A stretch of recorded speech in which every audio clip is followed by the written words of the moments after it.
पौधों का रोपण कर रहा है, लेकिन नैनीताल में इस मिशन के तहत रोजगार और शहर से बंदरों को दूर करने के प्लान पे भी काम किया जा रहा है। देखते हैं एक रिपोर्ट।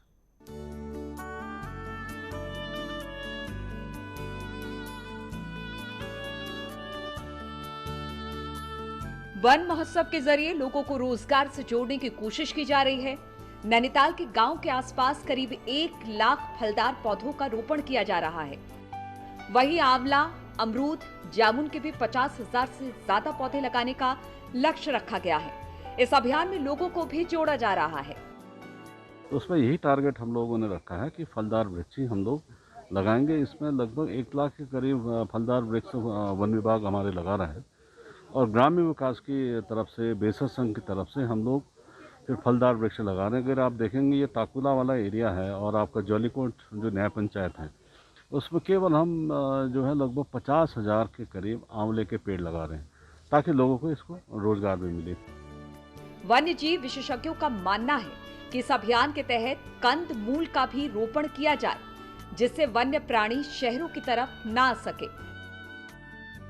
तो वहाँ भी हम जंगल में कुछ इस तरह के कंदमूल तरह रोपे जाएं, जिससे कि खोद करके वो अपना आहार पूरा कर ले। अगर उनकी आहार की पूरी भरपाई वहीं जंगल के अंदर से हो जाएगी तो वो कभी भी हमारे घरों की ओर, हमारे शहर की ओर या हमारे खेतों की ओर नहीं आएंगे। अगर ये अभियान सफल रहा तो ग्रामीणों को रोजगार के साथ जंगलों में वन्य जीवों को भोजन भी मिल सकेगा, जिससे मानव वन्य जीव संघर्ष में भी कमी आएगी। वीरेंद्र बिष्ट, न्यूज़ 18, नैनीताल। और राज्य निर्माण के बाद से अब तक फिल्म नीति नहीं बनने से फिल्म उद्योग से जुड़े लोगों में सरकारी और राजनीतिक दलों के प्रति खासा गुस्सा है। उनका कहना है कि सरकारों की उपेक्षा और उदासीनता के कारण उत्तराखंड में फिल्म इंडस्ट्री आज तक नहीं बन पाई, जबकि इसका सर्वाधिक फायदा प्रदेश को ही मिलता। इस क्षेत्र से जुड़े लोगों का कहना है कि आने वाले विधानसभा चुनावों में यदि राजनीतिक दल अपने घोषणा पत्रों में इसे शामिल नहीं करते तो उनका बहिष्कार किया जाएगा।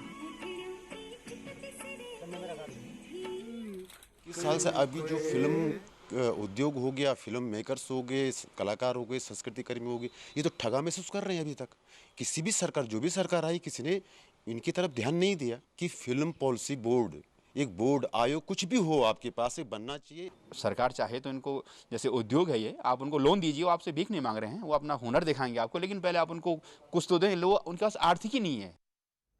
और कोरोना की लड़ाई में उत्तराखंड मोदी मंत्र के साथ तेजी से आगे बढ़ रहा है और 30 दिसंबर 2021 तक उत्तराखंड में 100% वैक्सीनेशन करवा दिया जाएगा।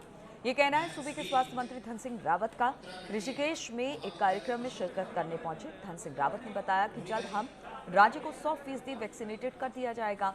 देश में बागेश्वर और रुद्रप्रयाग पहले ऐसे जिले होने जा रहे हैं जो पूरी तरह से वैक्सीनेट हो चुके होंगे। देखिए, सरकार ने ये तय कर दिया है कि 30 दिसंबर 2021 तक उत्तराखंड में 100% वैक्सीनेशन किया जाएगा। और मुझे बड़ी खुशी है कि इस माह लगभग 15 लाख वैक्सीन लगाने का जो हमारा टारगेट था वो लगभग पूरा होता जा रहा है। और हंस फाउंडेशन के संस्थापक भोले महाराज के जन्म उत्सव के कार्यक्रम के उपलक्ष्य में ऋषिकेश के भरत मंदिर में ब्लड डोनेशन कैंप का आयोजन किया गया। इसका शुभारंभ पूर्व मुख्यमंत्री त्रिवेंद्र सिंह रावत और स्वास्थ्य मंत्री धन सिंह रावत ने किया। त्रिवेंद्र सिंह रावत ने कहा कि राज्य में कोरोना पीरियड में लगातार हो रही ब्लड की कमी को देखते हुए ऐसे कैंप का आयोजन किया गया, जिसके बाद से उत्तराखंड में ब्लड की कोई कमी नहीं है। उत्तराखंड में तमाम सामाजिक संगठनों या भारतीय जनता पार्टी ने सेवा ही संगठन कार्यक्रम के अंतर्गत पूरे प्रदेश में रक्तदान के शिविर लगाए। और आज मैं कह सकता हूं कि मैं भी पूरा गढ़वाल भ्रमण किया, कुमाऊं भ्रमण किया, कहीं पर भी रक्त की कोई। और भारतीय जनता युवा मोर्चा के राष्ट्रीय उपाध्यक्ष नेहा जोशी रोड की पहुंची और इस दौरान उनका जोरदार स्वागत हुआ है। नेहा जोशी ने यहां पर युवाओं में जोश भरा और चुनाव के लिए तैयार रहने को कहा।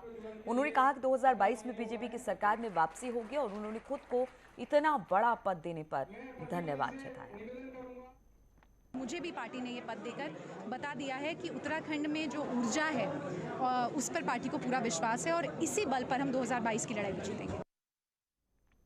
और 2 अगस्त 2018 को कॉर्बेट टाइगर रिजर्व में कर्नाटक से लाई गई हथिनी कंचंबा में एक बच्चे को जन्म दिया था, जिसका नाम सावन रखा गया।